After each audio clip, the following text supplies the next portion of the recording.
SMS Motorsports was formed in early 1993 by Stephen M. Sellers Sr., Chief Operating Officer of Coca-Cola Bottling Company of Sacramento, California. Steve, at the age of 44, decided that he wanted to be a NASCAR Winston Cup team owner eventually. So Steve proceeded to enroll himself in a driving school located at the Charlotte Motor Speedway, Charlotte, North Carolina. And while there, Steve bought a car and transported it back to Sacramento. While the Thunderbird was being fitted to be raced, Steve attended 2 more driving schools. He attended the Texas World Speedway School, which was a high bank super speedway, for 3 days. And then Steve attended the short track school at the 3/8 mile at Las Vegas International Speedway. In October of 1993, Steve purchased Dirk Stevens' Ford Thunderbird that won the Monroe, Washington event. This Laughlin chassis he bought, he brought up to 1994 Winston Cup standards. So Steve could attempt to qualify for the first running of the Brickyard 400 August 6, 1994. This gave Steve his second car. Steve was the 30th slowest qualifier, but he was one of the few men that could ever say that he attempted to qualify for the first race. In February of 1994, Steve added to the Thunderbird fleet a 1991 Banjo Matthews chassis built for Melling Racing and driven by Bill Elliott. The car was fitted with a 1993 body and sponsored by Sacramento Coca-Cola. The SMS Motorsports team, working closely with Davy Jones as a test driver, took the car in 1995 and tested it in the spring at Sears Point Raceway, trying to bring the Thunderbird up to speed. In April of 1995, Steve signed Winston Cup driver Mike Chase and current Winston West champion to compete in the Winston West Series on a 7-race deal for SMS Motorsports. And this is where our season opens. SMS's first race, April 23rd at Bakersfield, California, on the half-mile track. And number 41.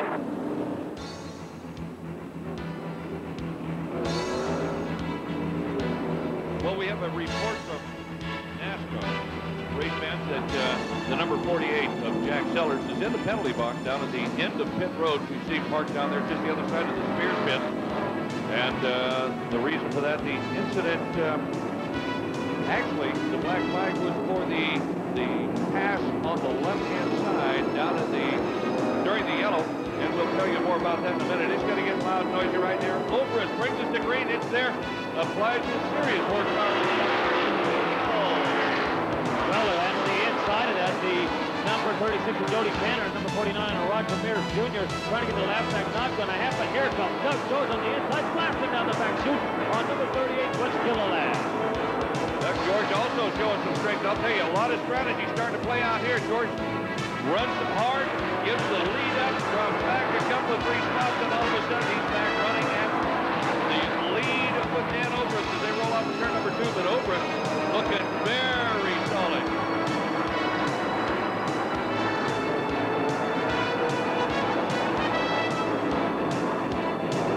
Off at turn number 4, and Garrett Evans is off the top side. Roger Mears on the bottom, and Mike Chase in the number 77 doing a super job.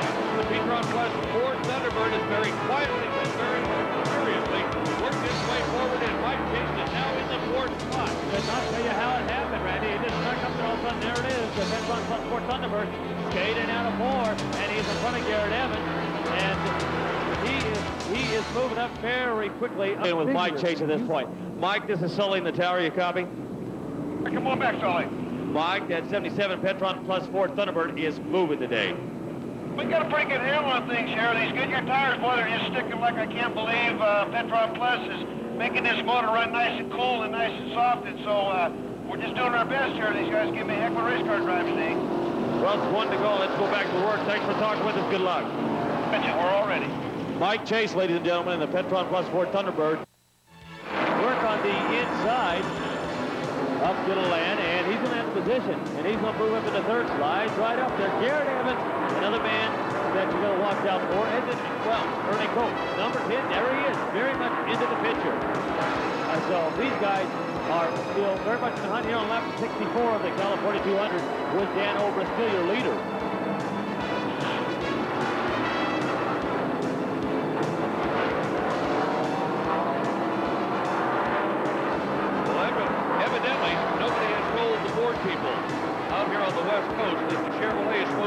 fast race car.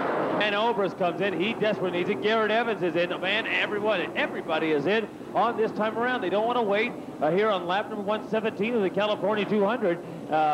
We'll watch right side for Mike Chase. Right sides for Lance Wade in the number 95 car. Butch Gilliland, one of the quicker cars in the early going of the 200 is been, and they'll go to the right side. You can only change 2 tires at any given pit stop, and you can only change the corner once. So 1 tire per corner is the rule of the day. And you might notice that everybody's being very careful down pit road. The NASCAR mandated speed limit on pit road is 35 miles an hour, and boy, I'm telling you, they are going to get all over it if you exceed that speed limit. So 35 miles an hour is the deal. Kenny Smith wins the drag race with a 57 car as they get back. The corner, gives him a little head fake to the top end, drops her to the bottom. Ernie Cope gets off the corner in good fashion and distances himself just a little bit. Again, goes to the top side on Cope, and Chase is coming from the high side. Chase, Snyder had it at that line, but he's got it now as he gets around number 10, Ernie Cope, and Dan Obrist.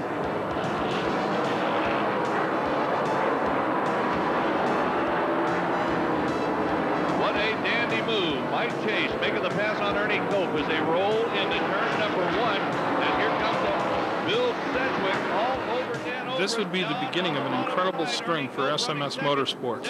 Out of 1,050 laps competed in, Mike completed 858, or 81% of the laps, leading 293. And this was just between April and July, which was a string of 5 races. After Mike hit the wall at Bakersfield in our first race, we had to load it on the trailer and take it home and get prepared for the next outing. But no one ever looked at SMS Motorsports again the same. They knew that we were a threat to be dealt with, and we were a team that would be out to win. Lance Wade at number 21, John Kinder, but we've got to go to the front, stay with it, because Bill Sedgwick, he slides it. He might have cut a tire. He taps the wall. He's in trouble. Traffic coming in towards Mississippi. Oh, Dan Obrist Mississippi. Mike Chase, something went terribly wrong in the car. Mike Chase has got a tire down. The car is very loose. It's got to be a right rear tire on the number 77 car. Chase said, no, it's a right front. Well, I'll tell you, the right tire is down, and that's obviously what turned him around and got him in the wall. But Mike Chase running very well. Oh, man, yellow flag is out. The Petron Plus 4 Thunderbird. Now, David, 161 laps in the book. That means there's 39 to go. We may see a very inspiring drive out of Mike Chase in the 77 car. Mike Chase and Garrett Evans, who stayed on the lead lap. He goes to the rear of the field, but we'll find out how many cars are on the lead lap. I think 7 or 8 cars are on the lead lap. Number 77 Mike Chase was, but he comes down. Oh, that is ugly, folks. Look on the right side of the 77 Petron Plus 4 Thunderbird. And we turn it...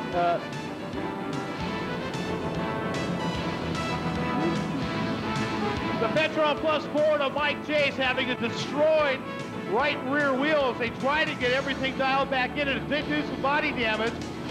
And the tire is completely shredded. Tough break for Mike Chase as they continue to work feverishly to try to get the car back into the California 200.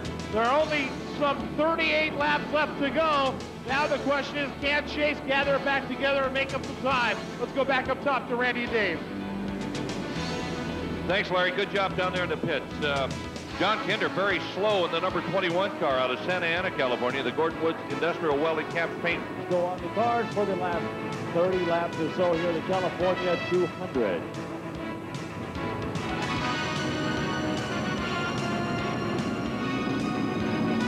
Well, that may have been something that had air in it just to get the car down on the ground and out without losing a lap. Chase back in, and they're changing right side tires as we speak, and they are beating on that right front corner trying to clear the rubber. They're coming off the turn number 4. This is the checkered flag lap right here. Number 75, Bill Sedgwick, the Spears Manufacturing Chevrolet. So at the end of round 3 of the Winston West schedule, race number 1 for SMS Motorsports, Mike Chase had gone out and qualified 17th, finished 11th, completed 198 of 200 laps, and led 72 consecutive laps, the most laps an SMS Motorsports vehicle had ever led, and beginning his season in the 29th points position for 1995. Last Saturday, I caught up with Mike in the pit area of Mason Lorenz Speedway in his old hometown of Bakersfield, where he was competing in the Conquest AC Sparkplug 250 Winston west of that. I asked Mike about his search for a more permanent deal for the 95-96 racing season.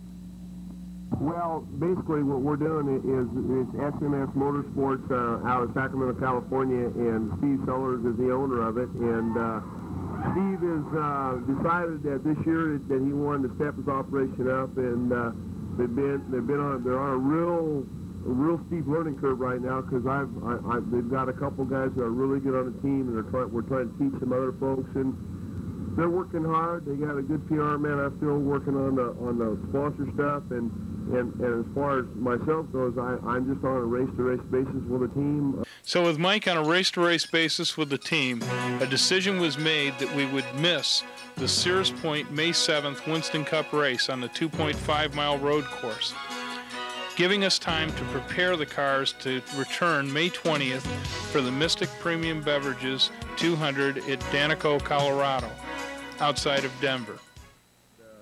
These folks are working real hard to do me a good job, and I'm giving them 110%, and I feel if we can do well with a team that was just a quote-unquote the marker team is what everybody felt this team was, you know, and I just don't think that they were a marker team. They had the good equipment, and I think that just with my experience as a driver and knowing what I want and with the chassis knowledge that I have, I felt that I brought a lot to the team.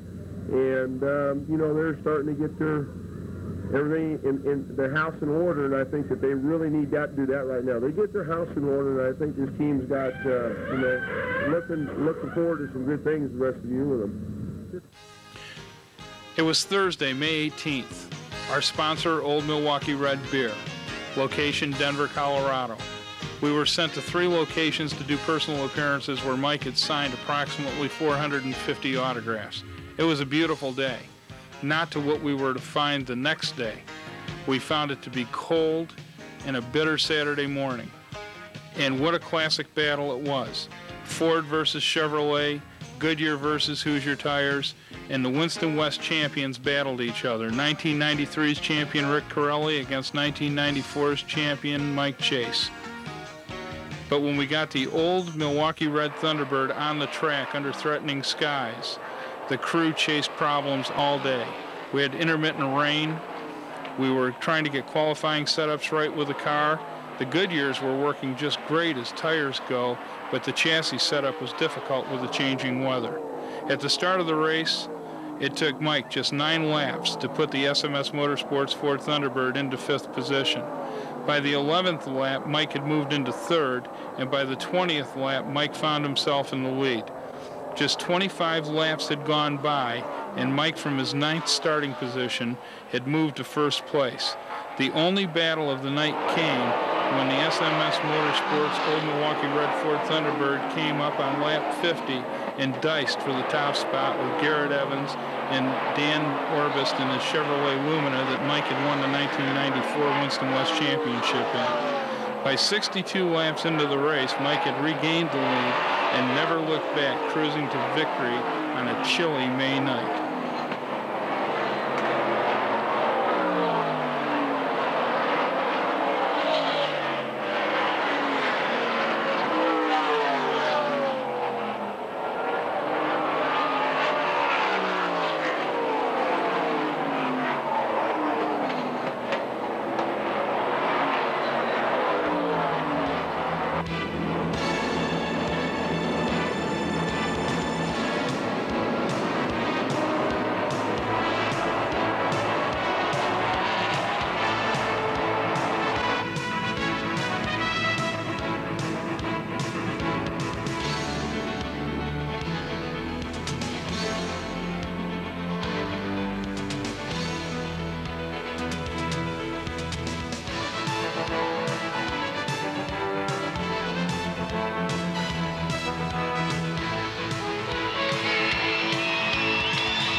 June 17th, our return to Mesa Marin Raceway, where Mike once again would go back to vindicate himself after our crash in the wall.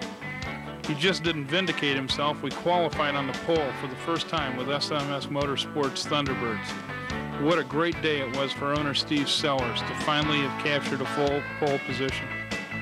Well, thank you very much, Dave. We're down here with pole sitter Mike Chase. And Mike, a long travel from Charlotte to Bakersfield, but this is no unfamiliar place for you. No, you know, we've got a lot of time here at this place, you know, and I'd just like to thank Steve Sellers for giving me the opportunity to come out and drive the SMS Motorsports Ford.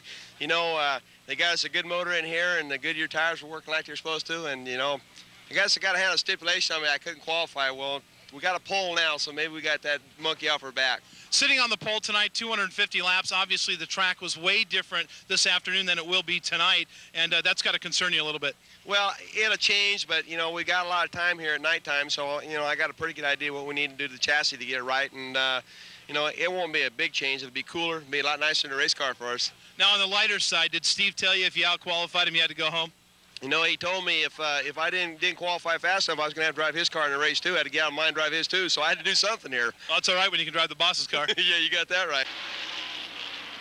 This was also an exciting weekend because at the same time Mike had qualified for the pole, owner Steve Sellers had announced that they were changing their engine program from Tony Otto over to ESI Engine Systems of San Diego, who worked directly with Robert Yates to build motors. Robert Yates' motor was in the car when Mike had won the Denver, Colorado race, and the ESI engine was mounted in the car for this next race at Bakersfield. Also, Steve announced that they would be buying a 1995 Ford F-150 Super Truck for Mike to drive and campaign, and it would also have an order placed for a 1996 F-150 for the full campaign of the Craftsman Super Truck Series the following year. With 15 laps left to go, they're right where they want to be. Mike Chase in spot number 2. Now the question is, are the tires going to hold out, and how much fuel do they got? They don't dare come into pits now. Lap 235, this one's going to get good. Let's go up top. Thanks, Larry. Well, as you speak, Ernie Cope is in, and so is Mike Chase. Both of these guys are coming to the pit area. Ernie Cope dives into the pit. The crew's ready to serve the car. Oh, yeah, they're going right side tires. Mike Chase down here on the front end of that deal. They're working on the right side of the car also. We're going downstairs to Larry Naston. Larry? All right, the race is on in the pit area now as both teams try to get their car out. Chase takes on a splash of fuel, but they're going to put tires on Cope's car, and the battle's going to be to get out of the racetrack. See who gets out there first. And Chase is going to come out of the pit area behind him, so this one's going to get wild before we get done. Let's go back up topside. Thanks, Larry. And again, I'm telling you, man, the Straight Arrow Mane and Tail Chevrolet Lumina team has done a marvelous job of servicing the number 10 car and getting Ernie Cope back on the racetrack. They have had 3 excellent pit stops here tonight in this race. They certainly have, Randy, and that's going to put them up on front. But again, both cars going to right side rubber, little splash of fuel, it'll get them around. And Dan Obrist is just going to be beside himself, running out of fuel 3 laps before the caution came out. The reason for the caution, NASCAR is telling the drivers are complaining there is oil in the turns 3 and 4 area. You see some of the Mesa Marin track crew on the in the field now as they're spreading some oil dry and getting ready here for probably a 10-lap shootout between a champion and a young rookie here tonight. Let's go down once more down trackside to Larry Naston. Larry, and this is just really kind of wild out of turn number 4 because Obrist is not your leader. The 10 car, the Straight Arrow Mane and Tail Chevy Lumina. As Chase goes high on your leader out of turn number 2. It didn't take long, Randy. Oh, and here comes Scotty Gaylord. Gaylord blows by Mike Chase. Takes the bottom side of the racetrack. Chase is hung up there. Obrist has got a loose race car getting off at turn number 4, and the 10 car is hung behind him. Here on lap number 241, 9 laps remain of his beautiful race. And Mike Chase puts all the pressure of the world on Ernie Cope. He dives down on the inside, and again, Cope hangs on to it. Ernie Cope, then they're going to try to get around the car that's 1 lap down of Dan Obrist. And now Chase on the inside. And Chase will get set up and get in there. Ernie Cope is trying to wipe him off on the number 12, Dan Obrist, and Obrist is a lap down and has held him up. Oh, man. what a wild midway got going in turn number 4. I don't even put Cancel words in it out there. Because we've got cars that are lapped down. We're not letting these guys get up there. And these 2 cars on the lead lap in front, and Ernie Colton is hung out there. Mike Chase is your new leader. And Scott Gaylord, that is a battle for position between Dan Obrist and Scott Gaylord. Gaylord sideways, twisting, washing, making contact with Obrist, and hits him again out of turn number 4. And Dan Obrist is got a car that is not handling well, and he is slipping and sliding all over the place on lap 244. I'm telling you, what a deal here. Dan Obrist, the fastest guy on the racetrack there for a couple of laps, and now everybody is stacked up behind him. Ernie Cope is hung on the backside. Cope is going to try to go high on him. Can't do that.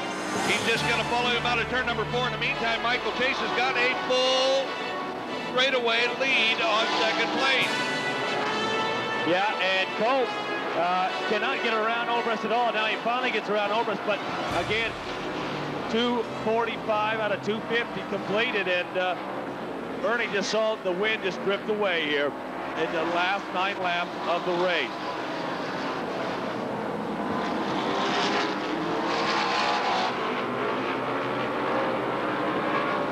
Two cars on the lead lap.